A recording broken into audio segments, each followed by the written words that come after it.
కానీ మీరు మహాటీవీ మీద దాడి చేయలేదా? లేకపోతే ఏబీ మీద దాడి చేస్తామని వార్నింగ్ ఇయ్యలేదా? అప్పుడు బండి సంజయ్ గారు సపోర్ట్ ఇచ్చిర్రు. నేను అదే అంటున్నాను. సపోర్ట్ ఇవ్వడమే కాదు, మీరు దాడులు చేస్తే మేము ప్రతి దాడులు చేస్తామన్నారు. దాడికి దాడి సమాధానమా?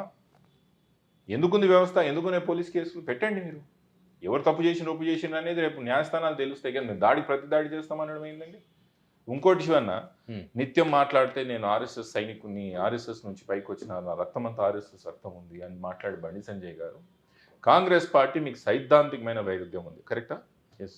కాంగ్రెస్ పార్టీ మీరు వాళ్ళ ఇంటి మీద వాడిన కాకి మీ ఇంటి మీద వాడవద్దు అనేది మీరు వాస్తవం చిన్నప్పటి నుంచి నేర్పుతారు ఆర్ఎస్ఎస్లో. ఎందుకండి మీరు ఇక్కడ కాంగ్రెస్ పార్టీతో అంటనా అవుతున్నారు? ఎందుకు రేవంత్ రెడ్డి కాంగ్రెస్ పార్టీ ముఖ్యమంత్రిని కాపాడాలని మీ ప్రయత్నం ఎందుకు ఉంది బండి సంజయ్ గారు అంటే? నేను మీ కార్యకర్తలు మీకు సమాధానం చెప్పాల్సిన అవసరం లేదా? అంటే మీరు చెప్పుకోవడానికే సంఘు నుంచి వచ్చినాం, చెప్పుకోవడానికే మేము హిందుత్వ పార్టీ, చెప్పుకోవడానికి మేము యాంటీ కాంగ్రెస్ పార్టీ, కానీ ఆచరణలో మాత్రం ఉండదా? ప్రజలు గమనిస్తారు శివన్ ఇవన్నీ. బనకచెర్ల ఇష్యూ ఈరోజు దేశంలో అధికారంలో ఉన్న పార్టీ బీజేపీ. ఇద్దరి మధ్యలో పంచాయతీలో తేల్చాల్సింది ఎవరు? కేంద్ర ప్రభుత్వం. ఇప్పుడు బనకచెర్ల ఇష్యూ 2 రాష్ట్రాల మధ్యలో పంచాయతీ నడుస్తున్నది, కమిటీ కూర్చోబెట్టిరు. అవును, కమిటీకి అసలు శాంటిటీ లేదు. అవును, unofficial meeting. Brijesh Kumar tribunal already ఇవే పంచాయతీలు నడుస్తున్నాయి. ఒక ట్రైబ్యునల్లో ఇవే పంచాయతీ నడుస్తున్నప్పుడు కమిటీ ఎట్లా కూర్చోబెడతావు దాని మీద? హైకోర్టులో కేసు నడుస్తున్నప్పుడు లోవర్ కోర్టులో కేసు చెల్తుందా? చెల్లదు. నువ్వు హైకోర్టులో ట్రైబ్యునల్ ఆల్రెడీ మన నీటి విషయాల్లో ఇంకా అవార్డు కాలేదు, పంచాయతీ నడుస్తున్నాయి, వాదన ప్రతివాదన జరుగుతున్నాయి. అది ఉన్నాక నువ్వు కమిటీ ఎట్లా కూర్చోబెట్టించావు? అసలు ఇక్కడ సింపుల్ చెప్తా. మన ఇద్దరి మధ్యలో దాయదల పంచాయతీ ఉంది, మన మధ్యలో 200 సంచులు ఉన్నాయి.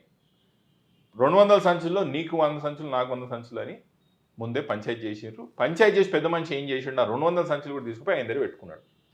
దాంట్లోకి వెళ్ళి 20 సంచులు ఇప్పుడు తీసుకుపోతా అంటున్నాడు చంద్రబాబు నాయుడు. మనం అనేది ఏంది? అరే ఆ పంచాయతీ ఏదో ఎవరి దానికి అప్పచెప్పి దాని తర్వాత ఎవరి నాలుగు తీసుకుపోని అని మనం అంటున్నాం. బండి సంజయ్ గారు ఇప్పుడు అధికారంలో ఉన్న పార్టీ బీజేపీ పార్టీగా, కేంద్రంలో అధికారంలో ఉన్న పార్టీ, కమిటీ కూర్చోబెట్టిన పార్టీగా తెలంగాణ ప్రాంతానికి న్యాయం చేయాల్సిన అవసరం బీజేపీ పార్టీకి ఉన్నది.